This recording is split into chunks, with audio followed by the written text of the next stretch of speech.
The first thing my wife said to me that night wasn't hello. It wasn't, "Are you ready?"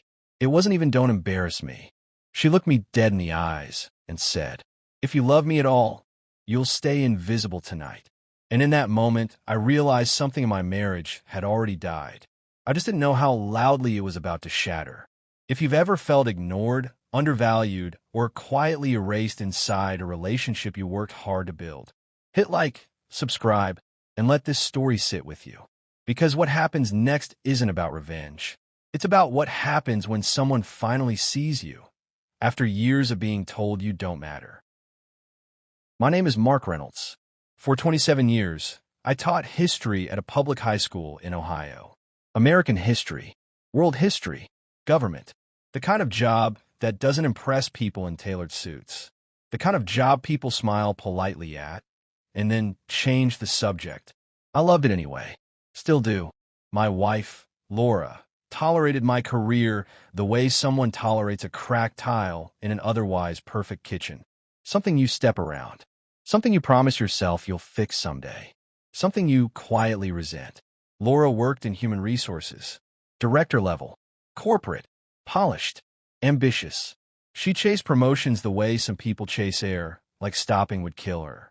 And that night, the night everything changed, was her company's annual executive gala. Black tie, valet parking, crystal glasses worth more than my first car. She spent hours getting ready. Hair sculpted into something precise. Makeup flawless. A midnight blue dress that triggered a credit card alert I didn't recognize.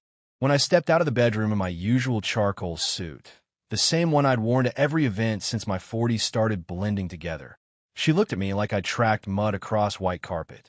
"We're not arriving together," she said. "Optics."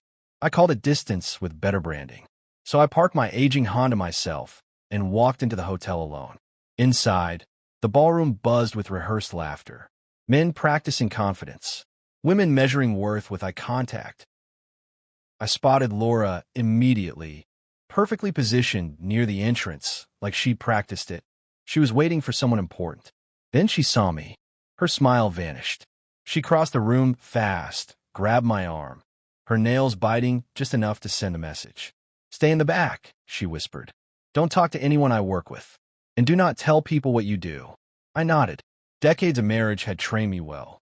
I took a drink from a bar and stood near the wall, half hidden behind a cluster of executives laughing too loudly at jokes nobody meant. From there, I watched her. Laura was radiant. Handshakes, polished laughs, the smile she used when she wanted something. And then the room shifted. The microphone tapped. "Ladies and gentlemen," a voice boomed. "Please welcome the new CEO of Hoffman Global Solutions, the company that just acquired Brighton Systems, Rachel Morgan." The doors opened, and 15 years of buried memory came roaring back.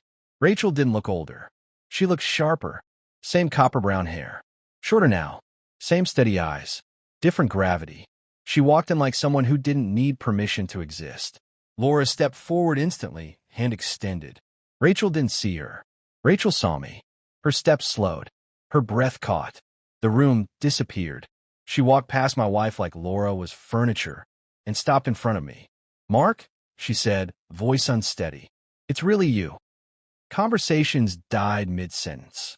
Glasses froze halfway to lips. Behind her, Laura stood frozen, arms still extended, confusion hardening into something darker. "I look for you," Rachel said quietly. I never stopped. 15 years collapsed into a single breath. Ireland. Rain-soaked streets.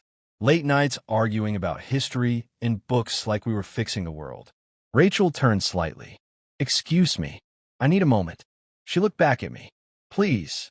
I nodded. As we walked, silence followed us. I passed Laura. Her champagne glass slipped from her fingers and shattered on the marble floor. No one moved. Rachel led me into a private conference room and closed the door. She leaned against it, exhaling like she'd been holding her breath for years. "You look older," she said softly, "but your eyes are the same." We pieced it together then. Misaddressed letters. Missed timing. Pride that hardened into silence. 15 years lost to a misunderstanding neither of us caused. There was a knock at the door. Hard. "Open this door. Now." Laura stormed in, face flushed. You humiliated me, she snapped. Rachel didn't raise her voice. You told him to hide. Laura scoffed. And who are you? Your employer, Rachel said calmly. And your position is under review. Laura turned to me. Are you coming? I stayed seated. No, something in her broke. When she left, the room felt peaceful. Rachel handed me a card, a personal number, one word written beneath it. Please. That night, I sat in my car long after the engine stopped. When I got home, Laura was waiting. Who is she? She demanded. When was the last time you told me you loved me? I asked. Silence. You were convenient, I said. And I was lonely. She followed me as I packed. You're overreacting. No, I said. I'm done being invisible. The divorce came quietly. So did clarity. Rachel and I took our time. Coffee, walks, conversations that didn't rush toward conclusions. She listened. One evening, she rested her fingers against mine. No urgency. I don't want to complicate your life, she said. You're not, I replied. You're just not letting me pretend anymore. Months later, standing on my balcony as the sun dropped low, she asked if I wanted to leave a toothbrush at her place. I said yes without rehearsing. That's how I knew. Because the moment I stopped shrinking to fit someone else's comfort was the moment my life finally expanded. Marriage doesn't fall apart in explosions. It erodes quietly, in jokes, in dismissals, in being told, without words, that you matter less. And if someone ever asks you to stay invisible, that's your sign to step forward. If this story hit close to home, hit like, subscribe, and tell me in the comments. Where are you listening from? And who do you think was right in this husband-wife debate? Because your story deserves to be seen too.